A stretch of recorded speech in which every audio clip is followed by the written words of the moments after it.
neex mooy. jarul ci jamono bi ñu naan billet yi cher. bu la gars yi déggee Dame Mbodj dinañ jox stade beeg yooyu. man en tout cas daal man daal démb anticipé naa.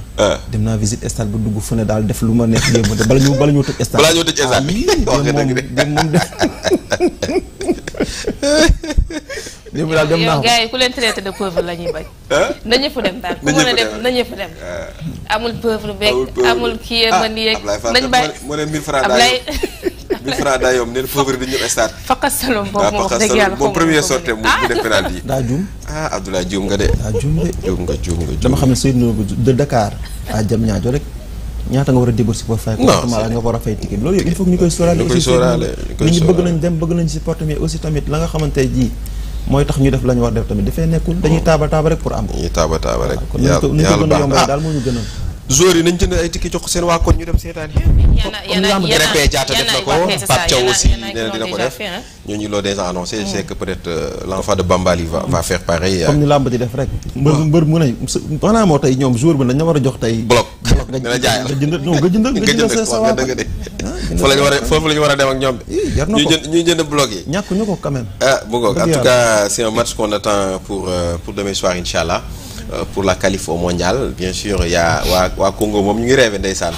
ñu ngi rêvé Mauritanie dóor ñu ñoom ñu gagné ñoom ci rêve boobu lañ toll. dañuy rêvé ba léegi ñu ngi ci maîtrisable bi. te ñu laaj kooku noonu. doon xataraayu ba waaj a wàcc stade. waaw maîtrisable bi ñu ngi ci ba léegi le Sénégal est toujours maîtrisable oui nous sommes très maîtrisables ñoom. vous verrez ça demain incha allah. yow yaa nga fa. wala bàyyi nga non man bàyyi naa stade. bàyyi nga stade. stade ak arena kay ñu dégg wala oto bee bàyyee dem stade. waaw bu oto moom tey nga wax lu leen oto bee bàyyee dem stade parce que mën nañ la fa gis tamit suba. on sait jamais xanaa ma jël nga xëy rek dem. waaw mën nañu waaye oto moom doon waaw neel oto bi dama tuuti fu lay wàccee. la ngay dox ak stade bi ngémb xam nga ñaata laa fay bu aller bi. 1000 francs laa fay. Jakarta yi tamit. mais vélo kii yi nekk fa ma fooree teg nañ fi ay vélo kii. non démb léegi naa am na tata sax mais tata bi démb xam naa li muy dimanche moom moo tax. liggéeyul donc Jakarta yaa fa nekk ba may dem 1000 francs laa fay mais xam naa nanduma boobu. waaw loolu dem egg na kooku ne ma noonu demeewul noonu. téeméer nga war a fay ma ne kooku wuruj na ma de waaye du ko jig de ay bu ko ndékkee wee. dóor na booy PA yi. waaw dóor na booy PA yi loolu ko naan di taas. Mais j'ai vu qu'ils sont en train d'expérimenter les vélos électriques là je pense. Bon comme à Paris aux alentours da ngay ñëw jël vélo bi. mu yóbbu la nga yegg. après nga gaare ko foofu. keneen bu ñëw kii. mais c'est pas comme à Paris c'est pas gratuit tu payes pour. dañ kaa yéen a yóbbu ko de wax nga dëgg de. wax nga dëgg de. vélo bi la ñuy sàcc. yaa ñu tëgg rek. rax ci përëm walaay laay wax nga dëgg de gars yi dañu kaa yéen a yóbbu ko de lu leer nga wax. Aïcha mu ngoog merci beaucoup alors léegi incha allah ñu dem ànd ak yéen ci li nga xamante ne mooy li yéen a kaay xëy ànd ceeg Mariama Traoré.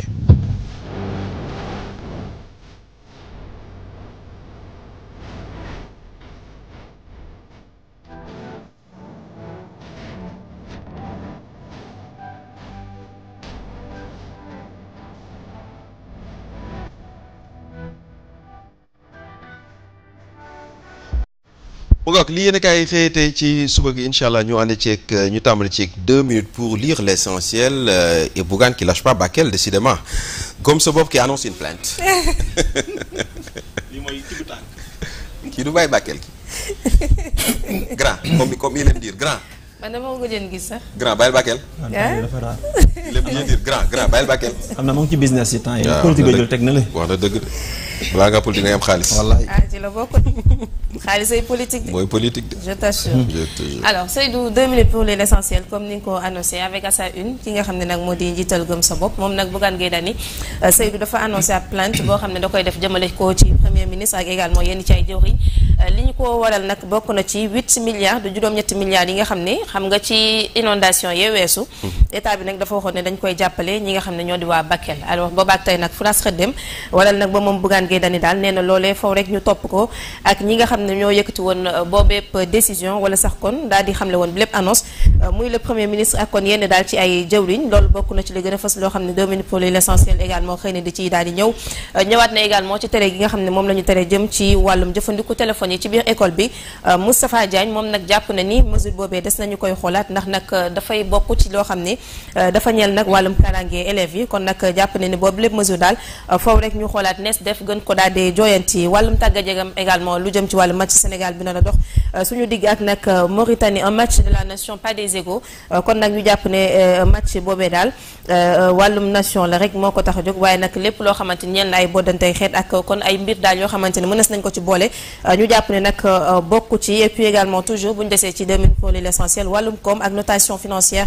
de Moody's. Sénégal nag ma ngay ñaawlu note bi nga xamante nag moo ca daal di tukkee. Jàpp nañ nag donc c'est quand même ab analyse spéculative, subjective et biaisée, maanaam loo xam ne kon daal fësalul li nga xam ne moo jëm nataalu Sénégal jëm nag ci wàllum koom. Bokk na également ci loo xam ne 2 minutes pour l'essentiel de ce matin daal di ciy ñëw Seydou. mu ngoog merci beaucoup gannaaw 2 minutes pour lire l'essentiel ñu xool beneen yéenekaay xool lu mu daal di xëyee moom it ci suba gi l'observateur qui revient sur interview boo xam ne seex nañ ko ak El Hadj Ibrahima Sall waaye aussi la convocation de Soya Diagne. waaw Soya Diagne l'homme d'affaires Seydou nag bokk na également ci li nga xamante ne nii 2 minutes l'observateur Soya homme d'affaires. Ah, c'est un homme d'affaires bien sûr. Ah ok pour man journaliste la sax. Ah mais c'est un homme d'affaires nekk na également dans beaucoup de choses Ah d'accord. Ah oui. Ok. donc moom la ñu daal di xëy fësal ñeel na convocation bi nga xam ne def nañu ko jëmale ci moom. Bokk na nag ay accusation de mœurs yoo xamante nag daal moom la ñu teg demoon di ci ndoddam moom mi nga xamante nag moo di Soya Diagne. Bokk na sax également ci loo xamante ni gis nañ ko nag ci yooyu lépp mbir yoo xamante nag moom moo ko daal di laal ab post Facebook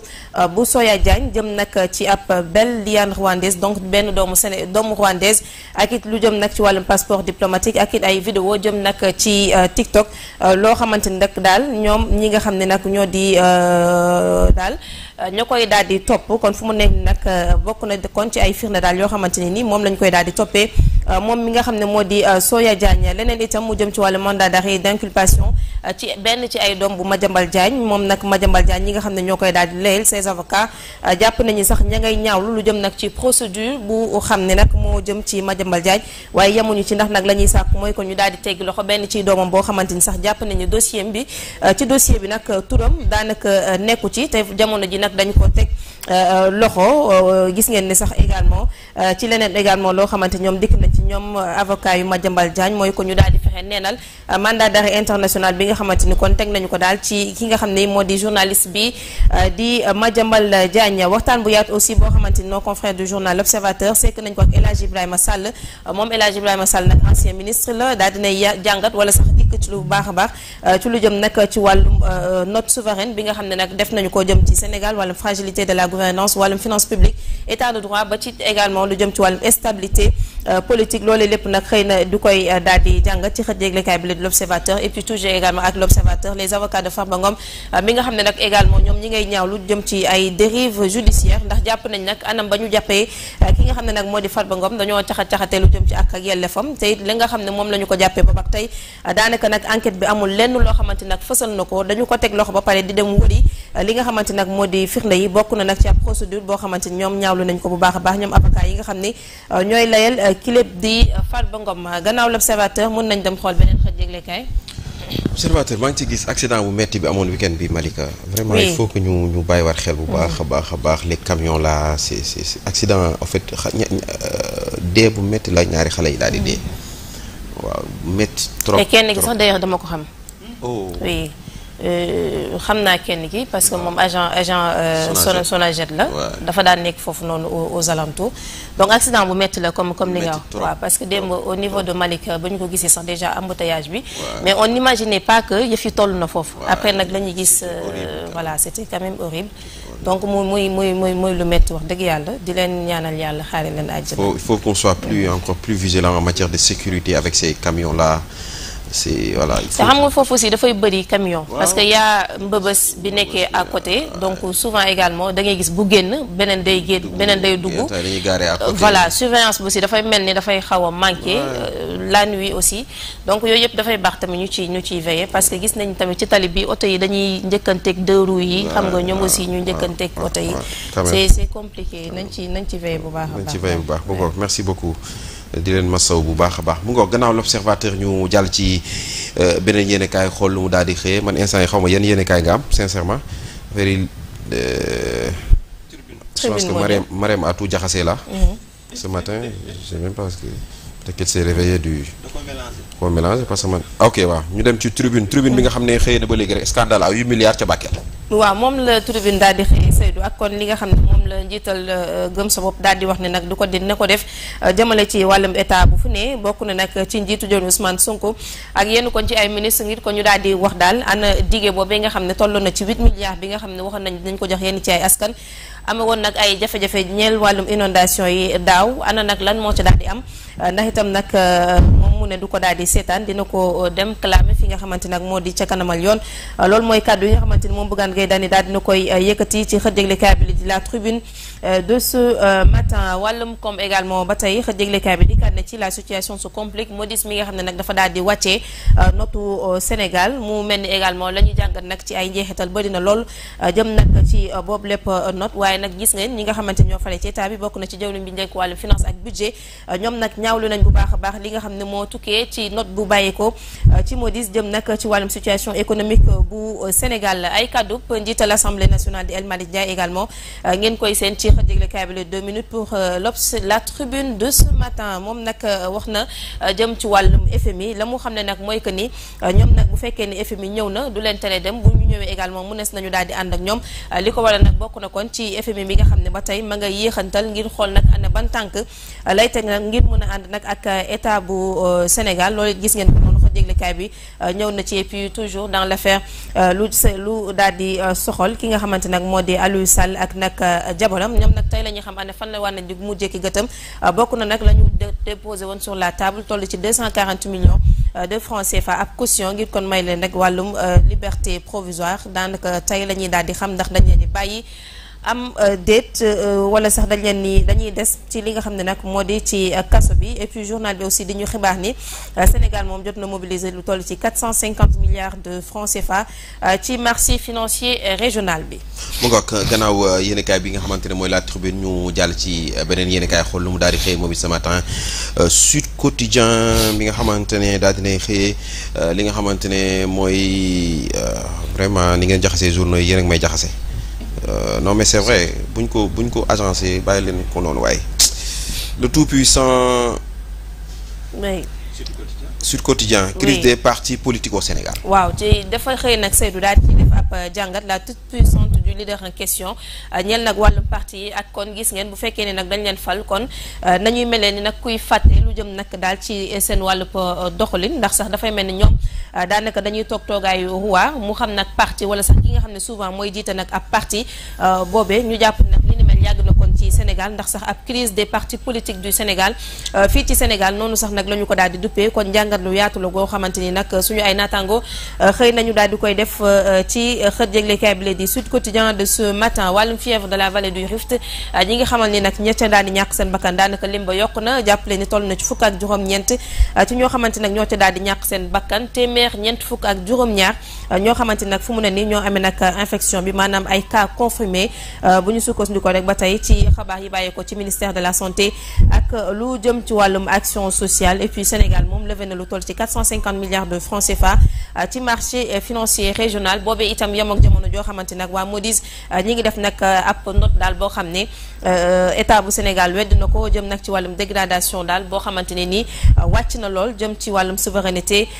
bu réew mi waaye état bu Sénégal nag ñoom daal dinañu ñaawlu bu baax a baax wala sax weddi li nga xam ne moo tukkee ci rapport Moody's bi nga xam ne nag àddunañ jëm ci wàllum réew mi. mu ngoog gannaaw Sud Quotidien ñu yor beneen yéen kaay xollum daal di xëy moom it ci suba gi Vox Populi ñu xool moom lu mu daal di xëy le Sénégal bi aussi ñu wànn ci cette note bien sûr de Moody's qui a été déchirée par le Sénégal. waaw bokk na ci Seydou ki nga xam ne sax moo daal di njëkk àddu mooy jawriñ bi nekk wàllum finance mi moom daal di ñaawlu bu baax a baax li nga xam ne nag moo tukkee ci wàllum Moody's ak nag note bi nga xam ne moom la ñu defal Sénégal moom jawriñ bi ñu dénk nag wàllum finance jàpp na ni loolee nag ñu def reflété wul bu baax a baax benn yoon ak réalité yi nga xam ne nag moom la ñuy dund actuellement ndax nag jàpp nañu sax li nga xam ne moo di Moody's dafa mel ni ñuy def ab acharnement jëm nag ci Sénégal ndax nag seen ligne de conduite daal tey na xel loolu nag ay kaddu la di jëwriñ bi ñu dénk wàllum finance ci xët yëglekaay bi di Vox Populi de ce matin. Et puis également mu mel ni nag kuy dëggal kaddu yi nga xamante ni moom njiitu jëwriñ bi moom sax jëwriñ bi ñu dénk wàllum finance yëkkati na ko muy Seydi Gassama ndax nag jàpp na ni utile yooyee yu ci mel ni ay Moody's ak yi ñu xeetoo dañu nekk nag ay capitalisme yoo xamante nag mosuñu développé ab réew kon nag jalul ñuy bàyyi xel lépp loo xamante nag ñoo ngi koy wax jëmale daal ci réew mi loolu nag moom la Seydi Gassama également daal di xamle Sénégal levé nag lu toll ci 450 milliards de francs CFA sur le marché financier régional. Et puis wàllum yoon ba tey ak Vox Populi mu ñëw ci démb janoo bi nga xamante nag avocat yi Farba Ngom aussi ña ngi ko doon def ñoom nag la ñuy sàkku jamono ji lenn képp la mooy ko ñu daal di def ab main levée du mandat de dépôt ndax nag jàpp nañ ni lu bëri loo xamante nag dafa soxal wàllum ak yelleefu seen client nag dañu ko daal di caxat-caxatee jëm nañ sax bay xuus ci nga xamante nag moo di Santif ndax jàpp nañ ni Santif boobee itam des nañu ko ñu koy xoolaat ndax Santif aussi dafay daal di faagaagal wàllum droit jëm nag ci li nga xamante nag moo di doomu aadama yi rawatina nag lu soxal li nga xamante nag moo di seen client kon mu gën a fës aussi loo xam ne Vox Populi daal dina koy xëyee. Et puis les propos également de Abdoulaye Touré mi nga xamante nag moom ma ngay tiit lool jëm nag ci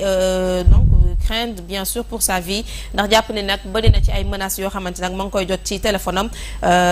daal mi ngi ci def ab nag alerte wala sax kon yoo xamante ni daal dañu ko partagé ci ab ay groupe yoo xam ni nee na daal jamono ji ñu ngi koy def ay menaces yoo xamante ni daal doy na waar lool moom nag loolu la daal di xamle moom Abdoulaye Touré ci xët yëglekaay bi la di Vox Populi. mu ngoog gannaaw Vox Populi ñu jàll ci beneen yéenekaay xool lu mu daal di xëy moom it ci suba gi le quotidien qui nous parle toujours de cette dégradation de la note souveraine. waaw le quotidien également Seydou ci loolu la daal di ñëw di note boobu yi nga xamante ne moo bàyyeekoo ci Moody's ndax nag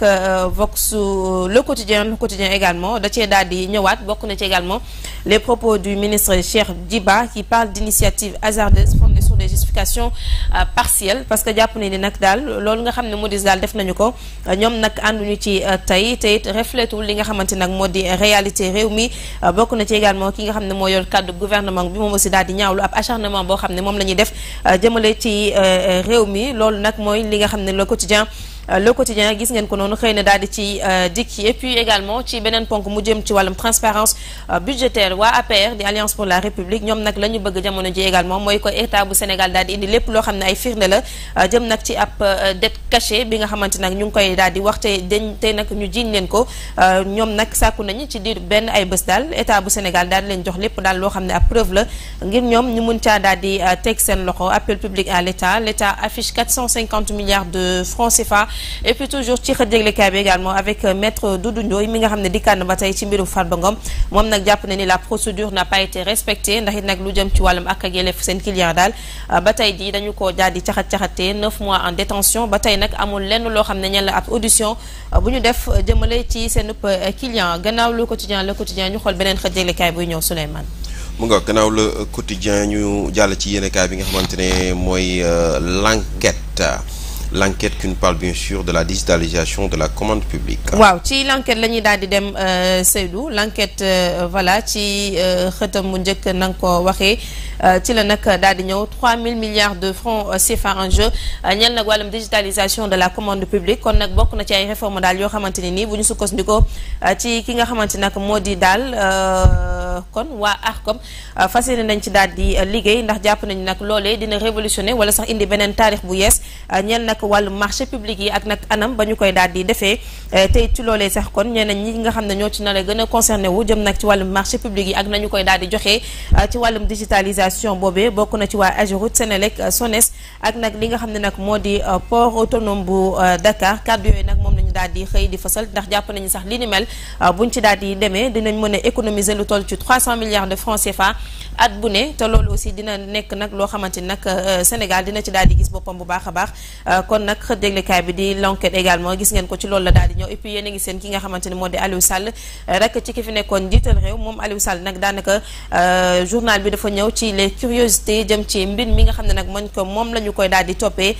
jamono ji nga xamante nag ñeel na wàllum reddition des comptes waaye li ci mënti am sax moom Aliou Sall tey la ñuy xam ana fan la wànneen di mujjee ki gëtam ndax caution bi dañu koy nangu am déet ci boobee jamono nag moom waa APR ñi ngi daal di sàkku lu jëm nag ci wàllum dette publique bi ngir état bu Sénégal nag indi ay firnde daal di koy teg seen loxo ci lépp loo xamante nag ñenn ay tuuma yoo xam ne nag teg nañ ko jëm ci seen ndodd gannaaw lonke jéglekaay soy du ñu daal di dem xool beneen xët jéglekaay ayca ñu jàll ci yéenekaay bi nga xamante ne mooy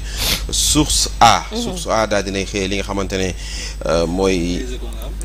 les échos. ñu dem ak les échos oui. les échos. oui. les avocats au front pour Serigne Saliou Diagne. oui mu ñeel rek Seydou mbirum Madiambal Diagne ak nag njabootam ñoom avocat nag yu nga xam ne ñooy layal journaliste bi la di Madiambal Diagne dañu daal di entendu ab requête boo xamante nag lu ñu daal di bëgg mooy kon ñu daal di annuler ñu neel nag inculpation wala sax mandat d'arrêt international bi nga xam ne def nañu ko ci ndoddub ki nga xam ne nag moo di Madiambal Diagne waaye yemuñu ci ndax itam la ñuy sàkku leen képp la mooy ko ñu daal di teggi loxo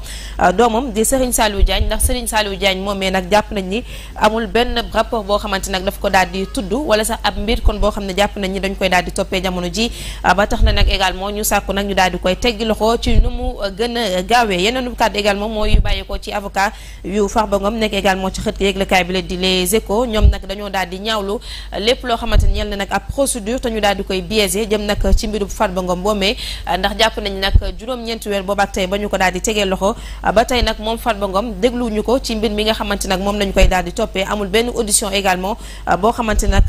daal dinay am ci mbir mi tey leneen aussi loo xam ne ñaawlu nañu ko mooy kon lu jëm ci wàllum wér-gu-yaramu Farba Ngom mi nga xam ne nag dafa daal di sutante teewut boobaak tey ñu nga ko téyee nag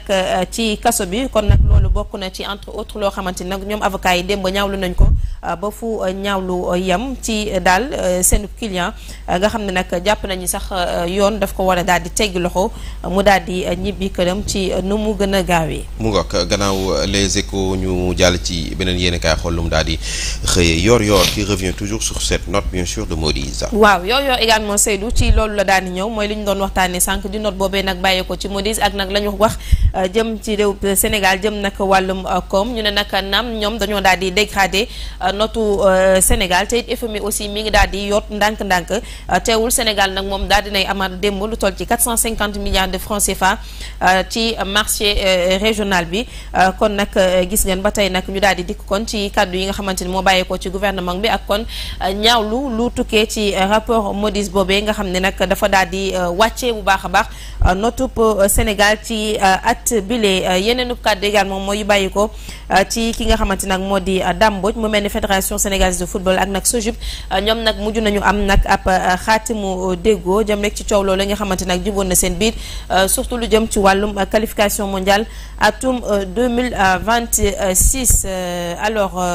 le premier ministre également qui sera bientôt devant les députés ñel nag wàllum actualité loolu aussi xët yëglekaay bi ñëw na ci ndax nag nee nañ soo moyul fileeg ay fan wala sax fan yi di ñëw dina delluwaat comme na ma ko doon defee fi nga xam ne moo di assemblée nationale ngir nag daal di àddu jëm ci ay point ñeel wàllum actualité. mu ngoog gannaaw loolu ñu jàll ci benn yéenekaay xool lu mu daal di xëyee moom it ba léegi rek ci suba gi Libération qui parle du dossier de Madiambal Diagne. waaw Libération Seydou moom ci dossier Madiambal Diagne la daal di ñëw le dossier s'emballe c'est la une également du journal Libération ndax nag ci mbir moomee ñeel nag Madiambal Diagne mu mel ni Interpol ñoom nag dañoo daal di valider wàllum demande d'arrestation bi nga xamante nag dañu ko joxoon depuis fii ci Dakar ngir nag ñu daal di teg loxo ki nga xamante nag moo di Madiambal Diagne foofu nga xam ne moo di ca France kon nag Interpol moom dafa daal di valider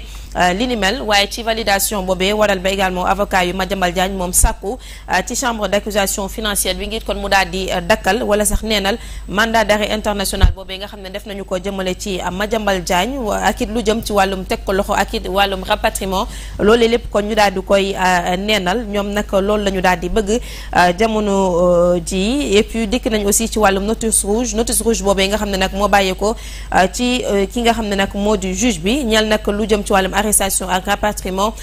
bu Madiambal Diagne xëj yëglekaay bi également mu ngi xëy di ñu ci xibaar et puis wax nañu sax ñett ci ay doomu aadama yi faree ci Elixir Project nag soo moyul enquête bi nag dina leen daal di viser mooy li nga xam ne nag Libération xëy na dañu ko daal di xamal lu jëm nag ci wàllum fièvre de la vallée du Rift lim nga ci ñay ñàkk seen bakkan nag yokku na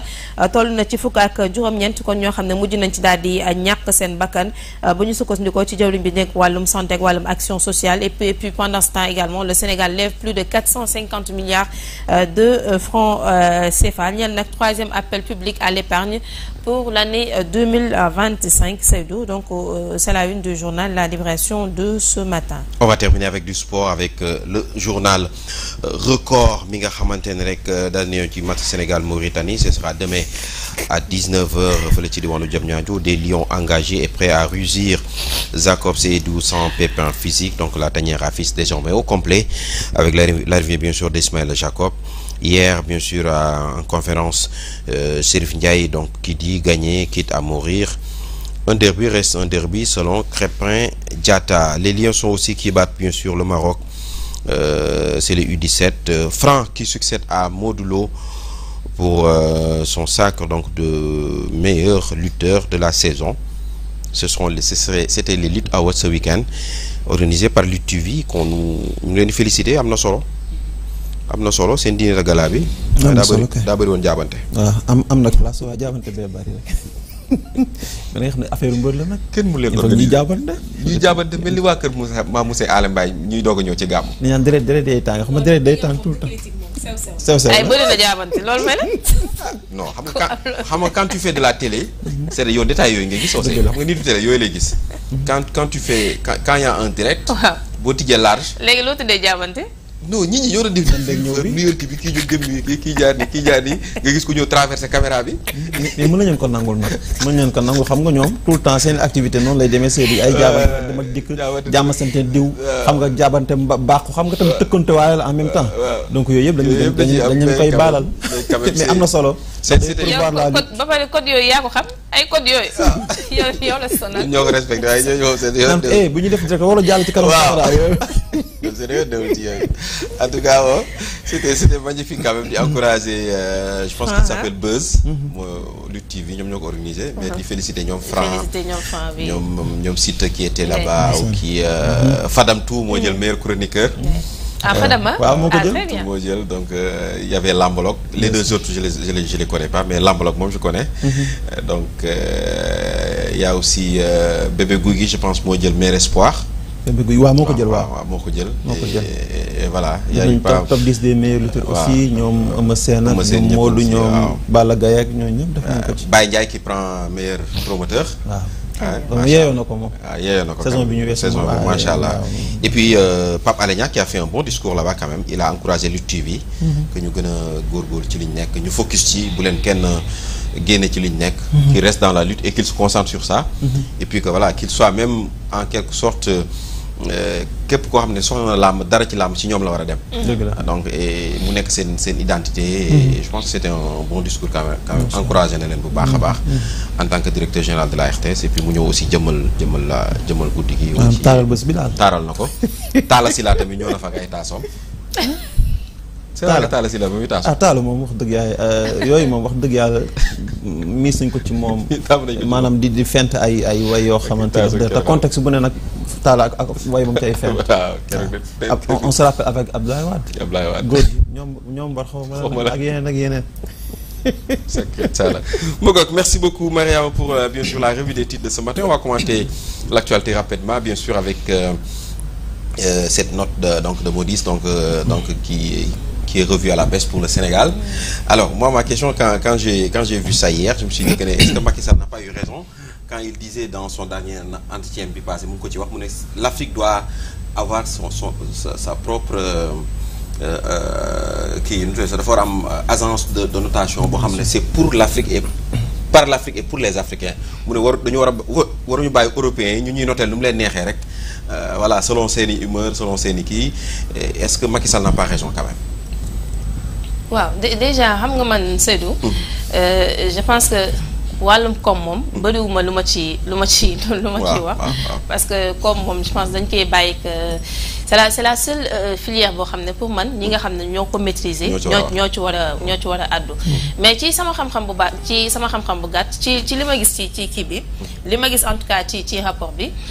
mooy que note bi dañu ko wàcce parce que d'habitude dañu daan nekk B1 je pense B1 mais c'est la première fois ñu nekk C su ma juum je pense avoir bien lu loolu la man juste li ma ci ñaaw la rek mooy que peut-être appréciation yuñ ciy def parce que dama jàpp ne bu fekkoon note bi xëy na demeewul woon nii maanaam bu ñu ko abaissé wuloon xëy na également les discours allaient changer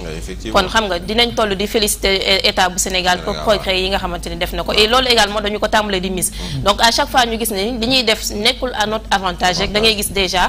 li nga xam ne moo di appréciation mais pour man lépp loo gis également jàngat la parce que nag Seydou ak lu waay mën a ñàkk xam ku ne xam ne ne également wàllum koom-koom ci réew mi doy na waar et nga wax ko ñàkk ko bañ a xam également actuellement ci ngay gën a sentir ne ndekete ñun dañu soxla FMI parce que boo déggee à chaque fois gouvernement bu ñu génne également nu ñuy communiquer ñi ngi xaar carrément à ce que FMI mën a dugal seen loxo parce que yenn ci ay projets yoo xamante ni dafa soxal état ñu mën ko daal di développer donc jàpp naa ni yenn discours guerrier yi il faut également ñu koy taire parce que l'état également c'est de l'intelligence l'état c'est des stratégies mais parfois sax tu vois c'est voilà da ngay gis ñuy waxee noo xamante ne ni du l'état ci boppam moo communiqué noonu c'est-à-dire day nekk ay discours personnels yoo xamante ne nii donc yooyu également war nañ ko war a mën a taire à mon avis on n'a pas besoin aujourd'hui di def benn rapport de force ak yenn ci ay institutions nañu jàpp ne rek que ñun bu fekkee ne dañ fa tënku te ñu bokk fa xel bu fekkee ne également ñoom am na lu tukkee ci ñoom mais nañu xool nu ñu koy jàngatee parce que li nga xamante ne rapport bi également wax na ko nee nañ ci bàyyi xel parce que sinon lu jëm ci conséquences je pense que jëm ci wàllum réew mi surtout ak boor yi nga xam ne dañ koy leb ak yooyu day xaw a gën a métti ci ñun maintenant nag oui wax nañu loolu et puis loolu également tombé à ce que Sénégal levé 450 milliards sur le marché. Alors sur le marché 300 milliards. Voilà c'est même revu à la hausse. loolu aussi jaruñu ci dóor poj parce que ba tey bor la. bu ñëwee également dafay gën a gonfler dette bi nga xamante ni actuellement am nañu ko te ku ne xam ne aussi fu mu ne nii foog naa ni bor bi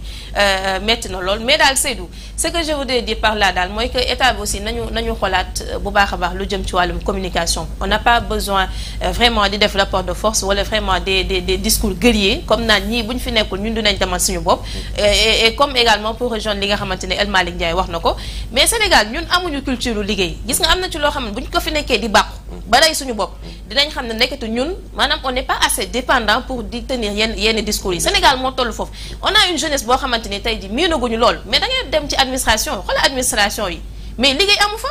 jeunesse baa ngi fii on a vraiment une jeunesse mais duñu liggéey bu ñu nekkee fii nag di fëgg suñu dënn naan ku dem bàyyi ñoog suñu bopp yàlla xam ne ni gis nga ñi ñuy jàppale bés bu ñu xëyee dem génnee seen loxo ci fépp dinañ xam ne nag réew mi dafay métti kon pour ñoom également nañu gérer état avec seen ay stratégie pas besoin di génn parce que pour dire que ni ku dem bàyyi ñoog suñu bopp ñun mënaguñ demal suñu bopp parce que tollaguñu foofu maintenant nag je suis carrément d'accord parce que yenn ci ay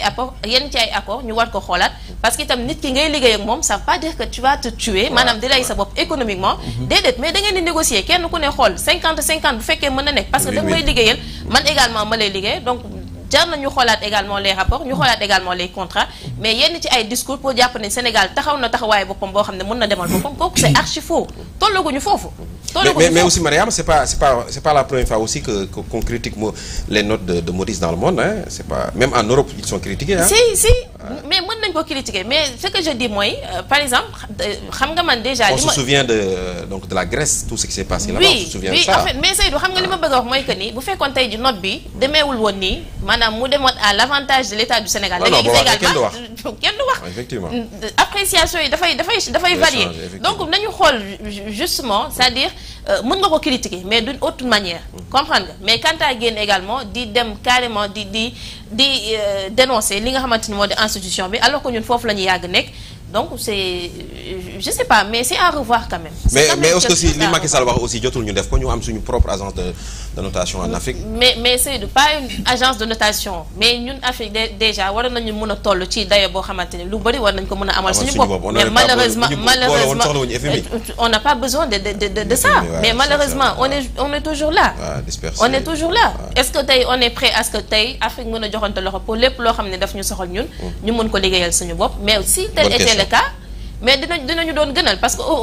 dinañ doon waxtaanee au moins benn Afrique unie boo xamante ni tey comme Europe nu ñu mën a boole seen doole mais ñun je pense que tollaguñ foofu parce qu'il nous reste véritablement du chemin à faire. mu ngoog Souleymane, la note de Modiz et